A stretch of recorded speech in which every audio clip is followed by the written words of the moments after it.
Hello, and a very festive welcome back to Widowed AF. You're here with me, Rosie Gilmoss, and joining me is my alive husband. Welcome. Hi, everybody. Do you want to say your name as well? Oh, yeah, Jonathan Gilmoss. It's been a while, everybody. Yeah, we've not done one of these for a while. And actually, one of the things on the agenda, which is at the bottom, so obviously I'll do it first, was to discuss the idea that we maybe bring these back as a bit more frequently, because people did seem to like them. So let us know if you'd like to hear more of the bearded man. And also what you want to hear. Yeah, what you want to hear about. Yeah. We are open. Now, today is going to be the final episode of season 2. Not the final episode, don't worry, the final episode of season 2. And that means that we've been going for 2 years. We've been putting out episodes consistently for 2 years. It still amazes me that this is my job, my passion, and that so many people are still continuing to respond to it. You can probably see me going a bit, if you're watching, a bit shy. And I've got a Santa hat on. You might want to have a little look on YouTube because it's very fetching. If you pop off to YouTube and... you want to do it within the first 20 minutes of this record because it's never going to last. So we actually we quartered our output this year. Last year we put out an interview, a conversation, and most weeks we put out a sort of chatty episode as well. So this year we scaled it right back, and primarily because of the kind of toll it was taking. It's quite, it can be quite emotionally draining, I guess, for want of a better word. I feel quite tired after I do them. And also there are many other things going on in our lives, and it just made sense. And I was really worried that we'd see a massive decline in numbers because obviously the more you put out, the more people are going to do more downloads. And actually what we were really amazed to see is we had the same amount of downloads for a quarter of the output. So that tells me that more people are listening. That tells me that more people are engaging. And I just wanted to take the opportunity to say thank you because this is, I know I've said this before, but it was a dream and you made it happen because it's all very well me sitting here with a Santa hat on talking at a screen. But if you didn't listen, it would really be ridiculous. So thank you. Now, it's unavoidable that we don't talk about the big C. Not the first 2 words you might think of, but the Christmas. Yeah. And this is my 7th Christmas without Ben. It's your 7th without Sarah, actually, as well, isn't it? Yeah. Yeah. So skidded into the end. I'm actually, I can't remember, probably from the Santa hat. And actually, maybe we should talk about that a bit because... Yeah, sure. I've just realised I'm stuck with my headphones on and we're in the same room. We literally just tested to see if we could do it without headphones because I didn't want to disturb the hat. And actually, again, this is completely off on a tangent, but I got you here, so I might as well ask you. Sarah died in November. Yep. Her funeral was at the beginning of December. Yep. And then you rolled into Christmas. Yes. So that's just you and Holly standing in the middle of the hurricane. What did you do? What, Christmas Day? So I had Sarah's mum. So Sarah's mum was still living with me because we were still in the same house. So her sister came around with a newborn baby, little Tino, and his mum came around, and I cooked everybody Christmas dinner. Absolute machine. And everyone says, "Oh, how could you do it?" But I needed to be busy, and I think people will understand. The word that's popped into my head is avoidance. Running as fast as you can away from everything that's just happened. Yeah. But it's horrible, and it's a feeling I've not really got rid of in Christmases going forward. Yeah, I think Christmas, no matter when they die, it's tricky.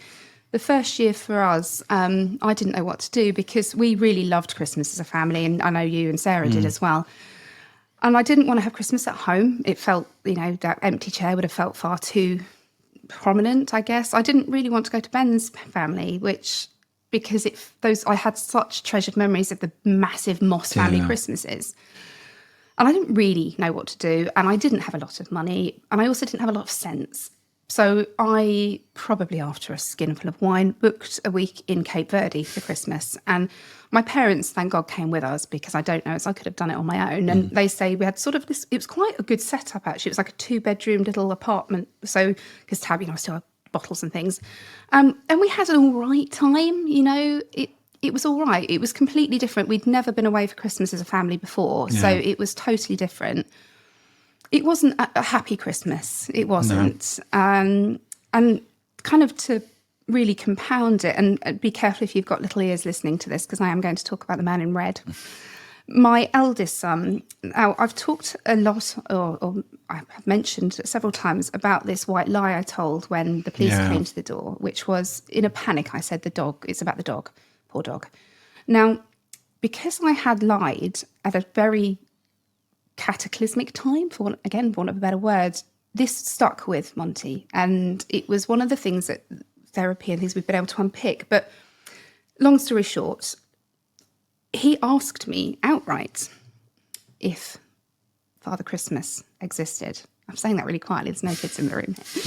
And I said to him, no, because I couldn't lie to him. But my only other option, I feel actually really sad, was to shatter a little boy's Christmas. So he was quite withdrawn on Christmas Day. And but I will say something, and that is, very quickly he became part of the magic. And our other son, he asked, the question, and he he didn't know, he hasn't asked directly, has he? He's skirting around it. And I found an analogy that out of my head, and I'm going to share it, because I said to him, well, the thing about Christmas that makes it so special is magic, right? It's this magic. Yeah. And if you think about it, there is nothing more magic than parents, grandparents, carers all across the globe, give or take, providing this magic for children. On the same night. Yeah, and the fact that it's this wonderful conspiracy of magic and joy, that in itself is the Christmas magic. And I haven't answered out, and of course they've all got stockings, and yes, I am taking them on holiday. I'll get to that in a minute. But I felt that there is a magic still there, and Monty was able to find it again. We were all able to find it again, but it is not the same. No, it's not the same. We have had Christmas at home, but we've done things like gone off and swum in the sea in the morning and done completely crackers stuff. And we've been away. We've gone to a hotel in the UK. We have done different things. And I guess there is an element of running from it, and perhaps next year we have Christmas at home, and we kind of sit with it a bit. Yeah. But at the same time, we deliberately didn't go away this summer because we thought, why not have some winter sun? And we've coincided it with Christmas. Yeah, yeah. And I've completely forgot what I was going to say. Oh, welcome to my world. It's gone. Just going back to Monty about how he's come over to the other side and he helps make the magic now. So he'll get involved with putting out the presents or doing the tree. He puts an elf hat on. I don't know whether he will this year, but he has. So he gets involved in making the magic for the little ones now, which is really, really good to see. And I hope that continues because, Tabby's 7. She ain't stupid, she's got suspicions, but there's enough will to believe there.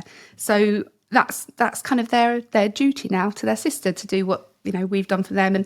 But it is a tricky conversation, and it did make that first Christmas even harder. And for those of you out there who are approaching your first Christmas, there's nothing that John and I can say to you to tell you that it will be fine, that you're going to have a very Merry Christmas and a Happy New Year, because I can't tell you that. I can tell you that there might be some glimmers of joy in it. If you have children and you manage to pull it together, you don't have to do a huge amount. And I did ask if any of you had any messages, if you wanted to share anything with me about Christmas. And I had a message on Instagram from a lovely sounding lady, Amy Louise Brunt. Now, I'm going to read it. I haven't managed to memorise it. And the thing that I particularly like in it is the sentence, advent calendars can fuck off. I don't need a countdown. I like that. I think there's a range of Christmas cards in our future. But her husband died when their little boy was, I'm just making sure I get this right. So Amy has just gone past a year without Max. And so he died on the 7th of December. And their little boy had just turned 3 months old, which means that he's roughly a year old now, right? A year and a bit. And one of the things Amy has written is that this is a big reminder of all the should-hads and the should-dos, and it makes her feel like a bad mum because she can't bring herself to do Christmas fun activities. And she's just ended by saying, maybe next year I can try again. Exactly. And I felt so much empathy for Amy in this message, because you do feel like you're failing. I did the bloody elf before Ben died and stuff like that. I just haven't got it in me anymore. And we have Christmas trees and decorations, and I'm taking Tabby to see Santa. But that first year, I didn't want Christmas to exist at all. No, I didn't either. I wanted to disappear. Yeah. And well, I did, that's why I booked the holiday. And I thought, because I've booked the holiday, I don't have to get involved in this Christmas shit. And I wasn't even going to have a tree. And it was actually the kids wanted a tree. Yeah. And to compound things, my car was in the garage. So I had to walk up to the garden centre near my house, get this bloody tree, and then carry it home like fucking Santa Claus himself. But I did it. And I think it wasn't done wholeheartedly. There was a lot of mulled wine involved. But it was enough for them. And I'm thinking, your little boy won't even remember this Christmas. Like, next year, you're going to feel so much stronger next year. You're going to feel so much more capable. And please, anybody giving yourself a hard time because you're not making the bloody Christmas magic like you're seeing on Instagram and stuff, please don't, because it's not real. And most of those people's husbands haven't died. And if they have, that's their way of finding joy. So we all do it in different ways, but please, Christmas is a wonderful, magical time, but it's also a fucking lot. And it comes back to this allowing yourself to do what you need to do and not feeling shame for it. Mm-hmm. So in the same way that we say, if you need to cry, have a cry, we think if you need to laugh. Mm-hmm. If you need to do nothing. I'm going to give you a tip as well. Do nothing. Christmas wrapping, right? If you've got kids, stocking presents. Some absolute monsters don't wrap the stocking presents, right? Social services should be involved. Some go to great lengths, as my friend who I had a chat with yesterday does, and she gets very cross if the Christmas presents get creased and she might wrap them. I find myself in the middle. If you buy a different coloured tissue paper for each child, you can scrunch the stocking presents. You'll know who's got what. Doesn't take lots of time and energy, but they still have to unwrap them. You're welcome. I'm available for more festive tips. Move aside, Kirsty. No craft. Although I did make baubles with Tabby, great crayons. Again, Instagram blame this. And you put them into a clear plastic bauble and then you put a hairdryer on and it sort of melts them. I'm doing lots of gestures here, which is absolutely useless if you're listening. But come over to YouTube. Yeah. Come watch on YouTube. You can see us. I would like to be wearing a Christmas jumper, but I'm quite frankly too hot. So I've got my son's Christmas T-shirt on. Don't tell him. One thing about Christmas is very much around the children. And I apologise to those of you listening without I'm just going to talk a little bit about this kind of particular element of being widowed. Because if they're at school, you've got a lot to remember. And if there's only one of you, then that makes it really challenging.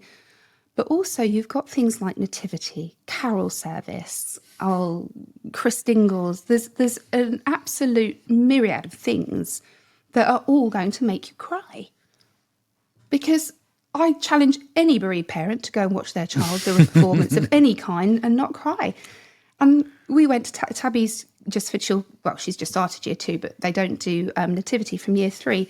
So we went and watched her last nativity, which also happens to be the last nativity until I guess we have grandchildren. So it brought all sorts of emotions to the fore, things about, Ben never saw her do a nativity play. We never even saw her take a step. You can't help but think about the things that you are missing.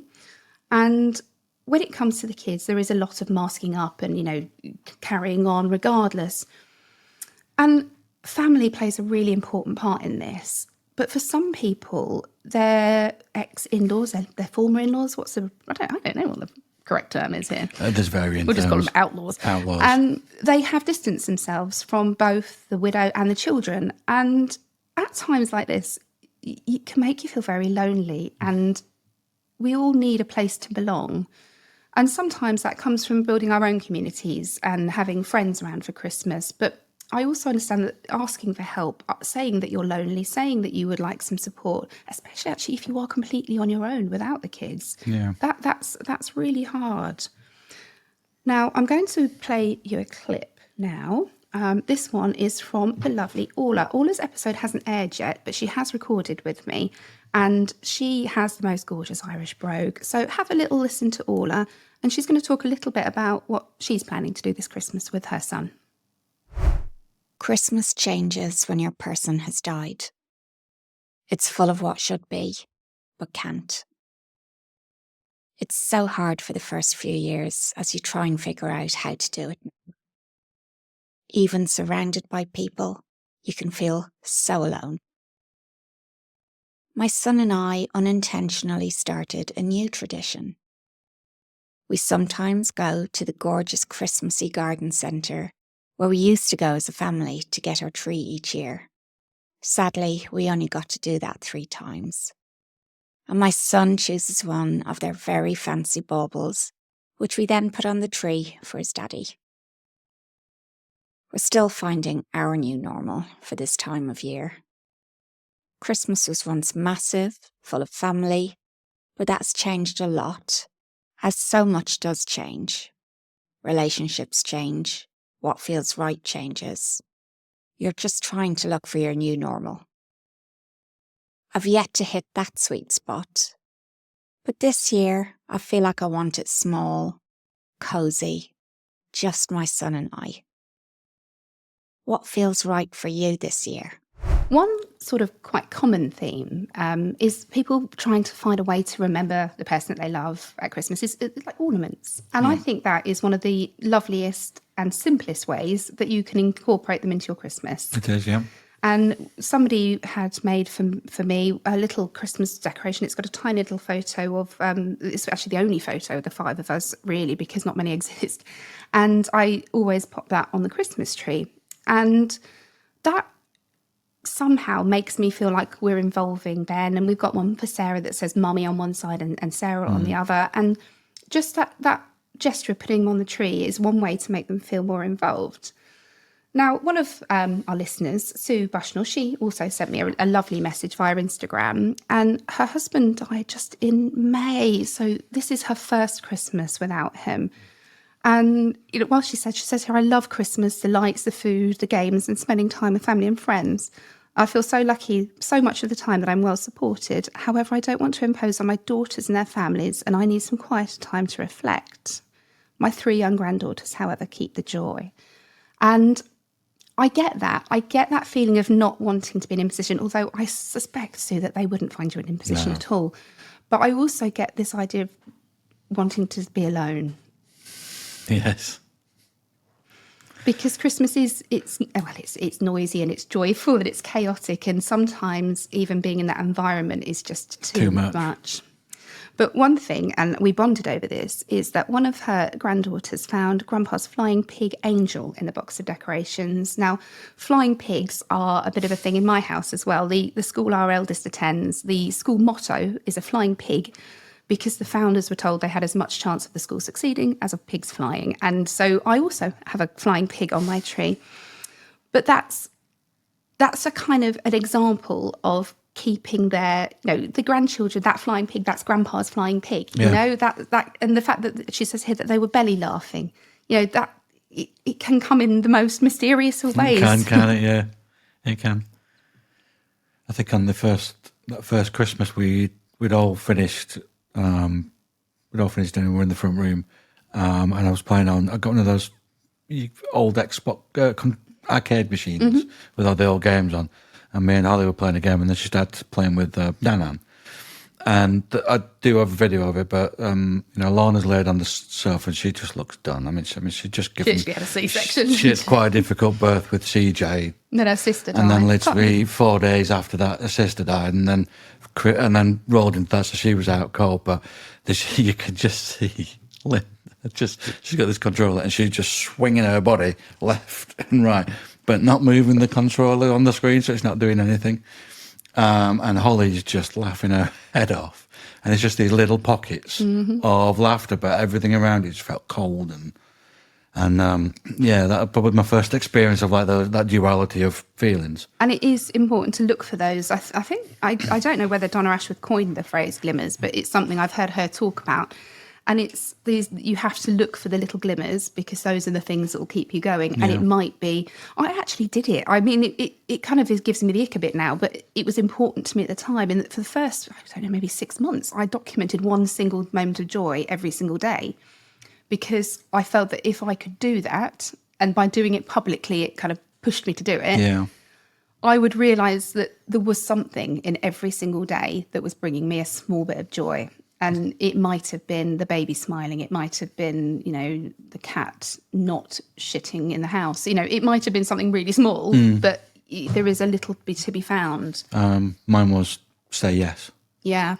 As soon as you get asked a question, just say yes. That's how you ended up in Ibiza on a That's last how, holiday. yeah. Be Throwing up. warned, people, be warned. That's how I ended up throwing up out of a cab 5 p.m. at 5 p.m. in the afternoon in Ibiza. Because, yeah. It's not big and it's not clever. No. Although, And now I'm actually, the teetotal first citizen. Christmas we had together, we did get quite drunk. We were both drinking back then, and we had all this. My favourite thing about Christmas is the leftovers, the sandwich that night. And we got so drunk, we fell asleep, left all the food out. We had a cat and a dog, so you couldn't ever touch it again. And that I think, was that maybe our last drinking Christmas? No, it can't have been. Anyway, I digress. I do want to play you a clip now. This is from Laura Malin, who was one of my, she was a season 1 guest and a good friend of the show and a really good friend of mine. We've become friends, and I value her input hugely. Now, Laura and her partner Chris, they've been together for, I think it's 3 years now, and they're very happy. I've met Chris twice, lovely chap. And they both have children. They're both widowed, and there are challenges. I think particularly when the children are older, I often say the main advantage for us for blending our family was that the kids were pretty young. Yeah. I think when you've got teenagers, young adults involved. So this message, it's not, she doesn't mean it, it's meant to show you what it can be like, because they're in a relationship. And yet, obviously, she still loves her first husband, Adam. And she'd posted something on their anniversary. And I will let her speak now, but essentially it caused some friction in the blended family. And I guess that's something else we have to consider. And I know that divorced and separated families have this to contend with as well. And it's the idea of having to limit the affection that you publicly display for your dead husband in case you upset your alive partner's family. And I think that's a bit of a sticky one. We'll play it and then we'll come back in on it. Rosie, I just thought I'd get in touch because I've just seen your Instagram post and I really wanted to chat about something to do with remembering loved ones and trying to navigate around the busy, exciting time and be happy as well as miss them. And it's just been Chris's big 60th birthday, which was a huge success. It was a surprise and he had no idea. It was really good. I've kind of just gone down in a dip, feeling deflated, like there was such a big high and now it's the low. I just saw a memory on Facebook and it was of Adam and it just made me really sad and I really miss him. At the moment, I suppose it's just more intense. But anyway, I wanted to be able to share it. I shared it with my 2 daughters and privately. It was lovely. I usually just go straight to Facebook and do a little memory share and a little nod to Adam. A few months ago, I had put on a Facebook post about my wedding anniversary. And it was particularly heartfelt on that occasion.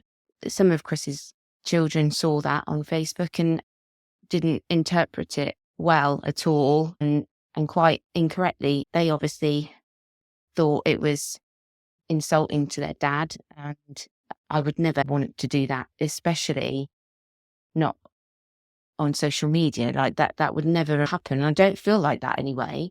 There was nothing connected with Chris in that post. It was literally just about what I've been feeling and how the anniversary comes around really quickly. I've been feeling a little bit rock bottom, but you can never go to rock bottom really because you have lots of other. And Adam was a big part of me not reaching that bottom of the pit.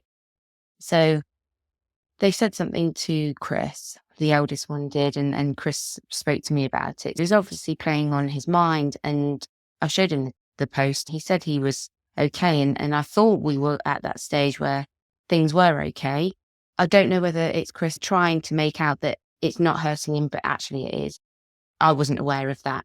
But I thought I need to speak to the kids all together and just say, look, this is how I'm feeling. This is how I do it. And if you don't like it, unfriend me or unfollow me. This is never about making your dad feel bad or trying to insult him in any way. Please don't take it that wrong way. One of the kids has unfriended me because of this reason. And now I feel myself like, now I don't feel like I can share my memories and that I miss my husband, especially this time of year. I don't know how to get over that. Nearly 8 years Chris and I have been together, and this is still an issue. I thought the chat would have cleared the air, and now I feel like biting my tongue about expressing how I feel, and it makes me sad. I hope you're all well, and lots of love. Okay, bye. So firstly, thank you, Laura, because I assume you're going to be listening. Thank you for sending me that, because it really is an issue that a lot of us are going to have to contend with. And that issue is around public declarations of love for the person that's died. And I will never stop. It might not necessarily be on the big events. It usually is. And I realise why we do it, sharing a little bit of your pain, a little bit of your history, because lots and lots of my friends on Instagram and Facebook never met Ben. They didn't know me before. Yeah. And it's a little way of giving an insight into him, who he was, who we were, but also, damn it, I want people to remember, you know? And sometimes that post will make people that I haven't spoken to in years go, oh, yeah. And I think that's really important. I would be very upset if anybody from your family or his friendship group, your friendship group, tried to stifle that. And I do get, and it is a very, very tricky issue, because feelings are heightened when somebody is dead. It is different to separation. But we have to allow people to love the person that's died and love the person that they're in a relationship with now. And that has to be allowed to happen without one diminishing the other. Yeah. I mean, don't get me wrong. If we laid in bed and, you know, I said to you, oh, God, I miss Ben so much. And, you know, this was every single time we were in bed together. That would be weird. No, but that's a different conversation, because you're obviously not ready for a new relationship. Yeah. But I can see this from both sides. Being a widow and experiencing it like myself, I still do love Sarah. Of course I do. She died. I didn't. Yeah. She didn't, we didn't divorce. We didn't split up. We didn't leave. She died. It was gone, and has Ben left for you. So, and the doing the post on socials. Now, I didn't really post much on Sarah's anniversary this year. I just put a broken heart and then a bandaged heart with 2 photos of Holly. Because I didn't really, I had a big post written, but then, you know what, I couldn't be bothered. Yeah. And that's all right too, isn't it? You don't have to do it. Yeah. But sometimes taking the feeling from inside and getting it out in the world, writing it down on paper is not enough. Sometimes you need to push it out into the wider world to get them to remember. But then I can also see the flip side. Like, we had dinner with some friends who were in a similar situation, and the conversation of, the lost partner and the one who's divorced, how they feel, like less. Because you can't compete. Because they're on a pedestal. Now, I sympathise 100% with that. But the cold, hard facts are... They're not here. They're not here. You can't be jealous of a dead person.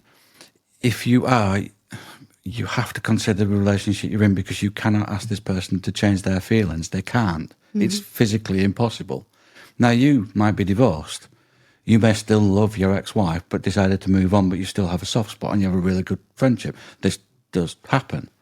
And, the widowed partner will have to accept that relationship where you might still be friends and going to the restaurants and stuff, but trust that they're with you. Because they chose. And not with them. And if you can, I'm rambling quite a lot, but if you can solidify that in yourself of, actually, I want this person to want to be with me, not to need to be with, to want to be with me. So for me to be acting jealous, well, you won't want to be with me. Yeah.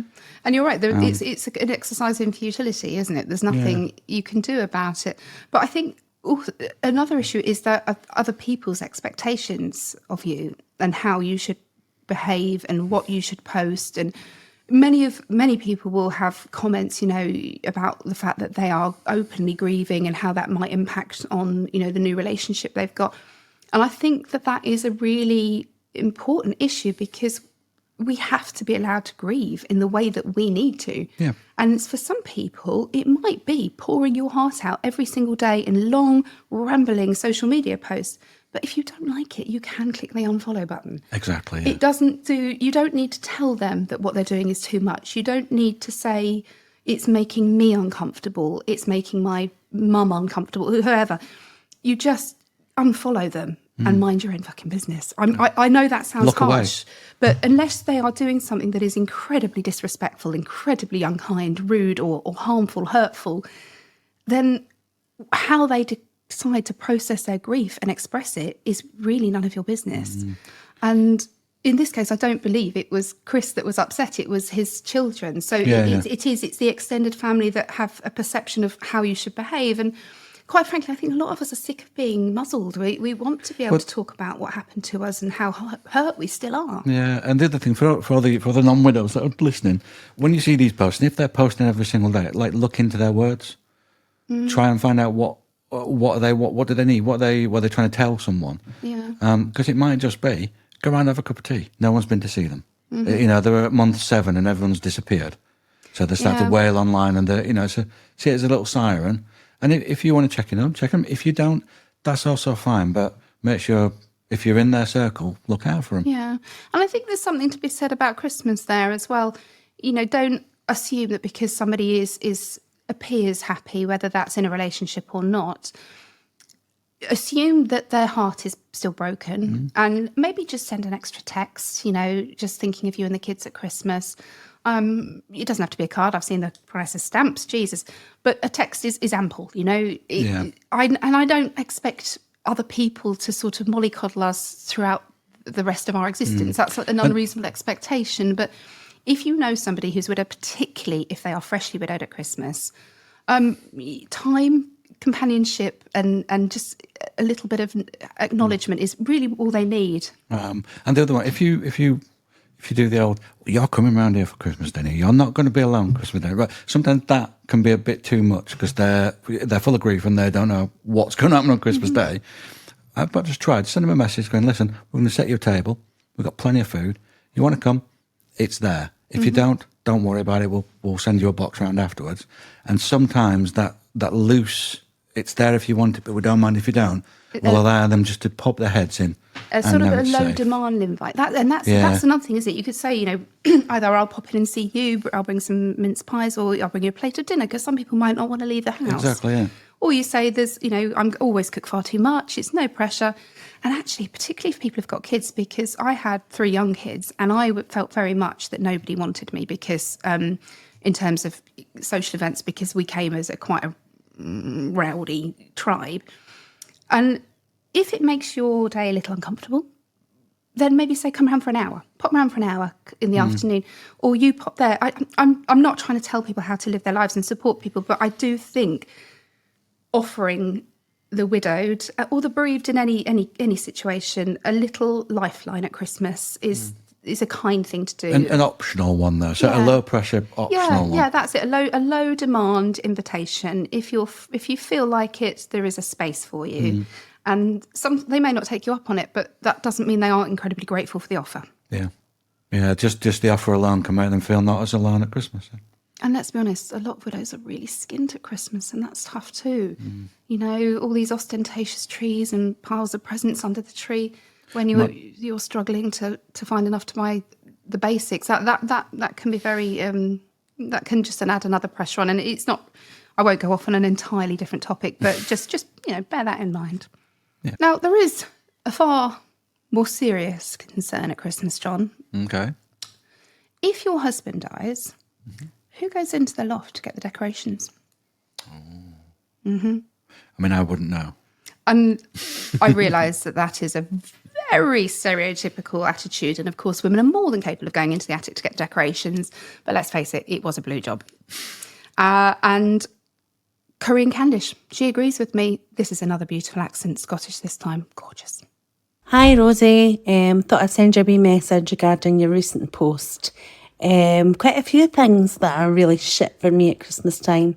So I'm 19 months on from my loss, so this will be my second Christmas without Jason. First thing is, there's no one to get the blinking Christmas decorations down from the loft for me. I have trouble, obviously, climbing ladders on my own, and that's really annoying. The other thing is, it's not the Christmas day or the presents or anything like that. It's all the little traditions that we had. So things like having a day that we just stayed in, watched Christmas movies, watched A Wonderful Life and made Christmas cocktails. We always had a day out in Edinburgh, doing the Christmas markets and all the kind of traditional bit. But yeah, it's just, oh yes, and he made the most amazing sausage rolls, and he did them with fresh sage and everything, and that smell will always remind me of Christmas. I have got the recipe. I do try and recreate them. Other thing being is Hogmanay was the day that we met. So we met Hogmanay 1992. We got married in 2001. I hope this is helpful, Rosie. Just to clarify, Hogmanay is New Year's Eve here in Scotland.